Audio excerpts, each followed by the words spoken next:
দর্শক আসসালামু আলাইকুম। কানাডা থেকে আমি সাকিব আজকে আপনাদের আবারও স্বাগত জানাচ্ছি। কানাডার মিডিয়াগুলি এখন এই মুহূর্তে একটু বেশি বেশি আলোচনা করছে যে কানাডার পকেট মারের সংখ্যা বেড়ে গিয়েছে, অর্থাৎ পিক পকেট যেটাকে বলে সেটা বেড়ে গিয়েছে। এ নিয়ে শোরগোল কানাডার প্রচার মাধ্যম শোরগোল। যদি বলি যে আসলে এটা কোনো আলোচনার বিষয়ই হতে পারে না, কারণ কানাডার যে অন্যান্য ক্রাইমগুলি রয়েছে সেই ক্রাইমগুলির দিকে না তাকিয়ে এই পিক পকেটের দিকে আলোচনা হচ্ছে। সম্প্রতি বিবিসি একটি রিপোর্ট করেছে যে কানাডা হচ্ছে গিয়ে যে পৃথিবীর যে সমস্ত দেশগুলিতে সবচেয়ে বেশি গাড়ি চুরি হয় সেগুলির মধ্যে বিবিসি বলেছে যে এটা একটি রাজধানী বা ক্যাপিটাল হচ্ছে কানাডা, এবং প্রত্যেক দিন কানাডাতে প্রায় 200 থেকে 250-র উপরে গাড়ি কিন্তু চুরি হয়। তো সেই 200-250 গাড়ির চুরি নিয়ে কেন আলোচনা না, কেন এই পকেট মার নিয়ে আলোচনা?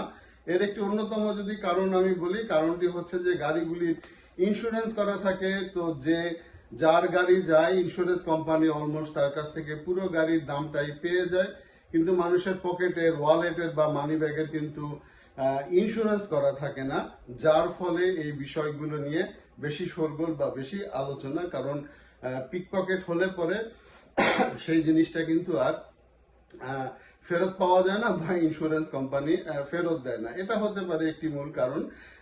আর যদি এই পকেট মারটা কানাডা একটু নতুন, কারণ আমরা যখন প্রথম এসেছি কানাডাতে তখন কিন্তু এই পকেট মারের এই ধরনের কথাবার্তা শুনি নাই, বাসে বা কোথাও কিন্তু এই ধরনের পকেট মারের হিসাবটা আমরা শুনি নাই।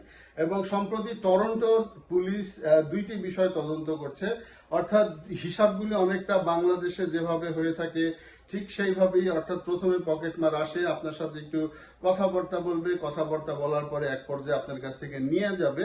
তো একজন ব্যক্তি যখন একটি দোকানে তিনি ফুল কিনতে গিয়েছিলেন, তিনি টাকা উঠাচ্ছিলেন এবং টাকা উঠানোর পরে তারপরে তার কাছ থেকে কোনোভাবে তার পকেট মারটা হয়। পরবর্তী সময়ে সেই দোকানের সিসি ক্যামেরা দেখে আইডেন্টিফাই করা হয় যে তার পকেট মার হয়েছে। এই হচ্ছে একেবারে মোটা দাগের আলোচনা। এবার একটু বলি যে পকেট মারের ইতিহাসটা কি। পকেট মারের ইতিহাসটা যদি একটু আলোচনা করি, যে পকেট মার কিন্তু আজকের বিষয় না। কেউ ভাববেন না যে বাংলাদেশে অনেক বেশি পকেট মার হয় বা বাংলাদেশ থেকে পকেট মারের উৎপত্তি, বিষয়টা সেরকম না আসলে।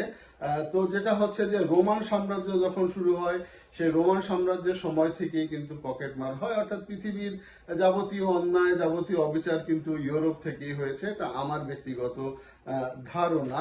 এবং সেই খ্রিস্টের জন্মেরও প্রায় 25-26 বছর আগ থেকে রোমান সাম্রাজ্য, এবং সেই সময় কিন্তু এই পকেট মারটা পৃথিবীতে শুরু হয় এবং এরপর থেকে অনবরত চলছে। এবং ইউরোপ থেকে যখন নগরায়ন হয়, নগরায়নের ফলে আমাদের এশিয়া সহ পৃথিবীর বিভিন্ন দেশে কিন্তু এই পকেট মারটা ছড়িয়ে পড়ে। এবার আসেন একটু জানি যে পৃথিবীর 6টি বৃহৎ পকেট মারের দেশ, অর্থাৎ পৃথিবীর যে 6টি বৃহৎ পকেট মারের দেশ সেগুলি হচ্ছে স্পেন, ইতালি, ফ্রান্স, চেক রিপাবলিক, টার্কি এবং বাংলাদেশের পার্শ্ববর্তী দেশ ভারত।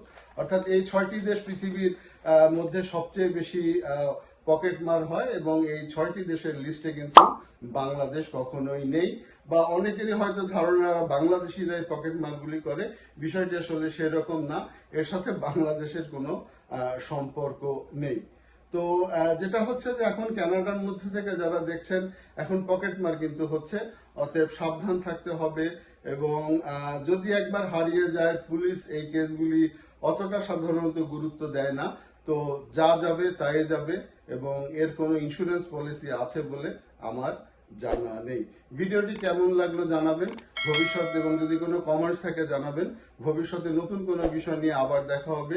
সে পর্যন্ত ভালো থাকবেন। আসসালামু আলাইকুম।